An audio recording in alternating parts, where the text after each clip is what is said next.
নমস্কার বন্ধুরা, কেমন আছেন? আশা করি ভালো আছেন। আজ আমি করে দেখাবো পোস্ত দিয়ে কাতলা মাছ। পোস্ত দিয়ে কাতলা মাছ তো অনেকেই খেয়েছেন, কিন্তু একবার এরকমভাবে রান্না করে দেখবেন, খেতে কিন্তু খুবই ভালো লাগে। প্রথমে কাতলা মাছগুলোকে লবণ হলুদ দিয়ে ধুয়ে নিয়েছি উষ্ণ গরম জলে। এরপরে এর মধ্যে আবার হলুদ লবণ মাখিয়ে ম্যারিনেট করে 10 মিনিট রেখে দেব। এরপর কড়াইতে তেল গরম করে মাছগুলোকে ভেজে নেব। তিনটে করে মাছ ভেজে নেব। বেশ একটু লাল লাল করে মাছগুলোকে ভেজে নিয়েছি।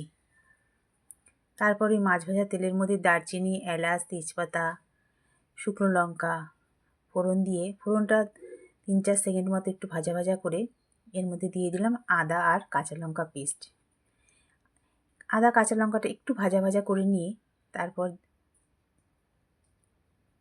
দিয়ে দিলাম পেঁয়াজ পেস্ট। পেঁয়াজটাকেও একটু ভালো মতো ভাজা ভাজা করে নিচ্ছি। পেঁয়াজটাকে একটু ভালো মতো ভাজা ভাজা করে নিচ্ছি যতক্ষণ না পেঁয়াজের কাঁচা গন্ধটা চলে যায়। পেঁয়াজের মধ্যে একটু লবণ দিয়ে দেবো আর একটু হলুদও দিয়ে দেবো। এরপর আবার একটু কষিয়ে নেব।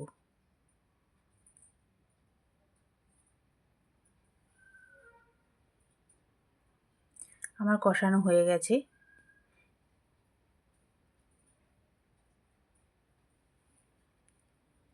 বেশ সুন্দর পেঁয়াজটা ভাজা হয়ে গেছে। এবার এর থেকে সুন্দর গন্ধ বেরাচ্ছে। এমন অবস্থায় দিয়ে দেব টমেটো পেস্ট। টমেটো পেস্টটাকে দিয়েও একটু ভালো মতো ভাজা ভাজা করে নেব।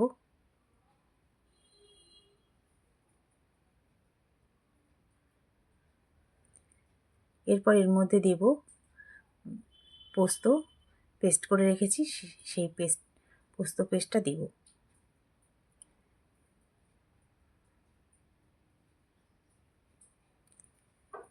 পোস্তটা দিয়েও ভালো মতো ওই মশলার সঙ্গে কষিয়ে নেব।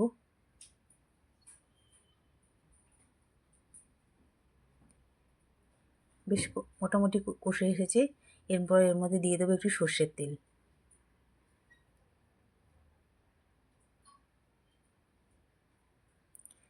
এরপর দিয়ে দেবো একটু সামান্য মিষ্টি। যেহেতু পোস্ত তাই একটু সামান্য মিষ্টি দিলাম।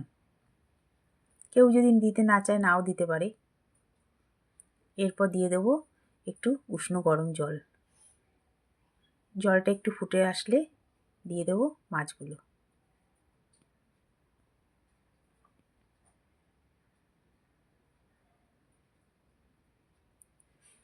খুব বেশি ফোটাবো না, কেন জলটা তো আগে থেকে একটু গরম করা ছিল, তাই মোটামুটি মাছটা এরকম মাখা মাখা মতো হয়ে গেছে।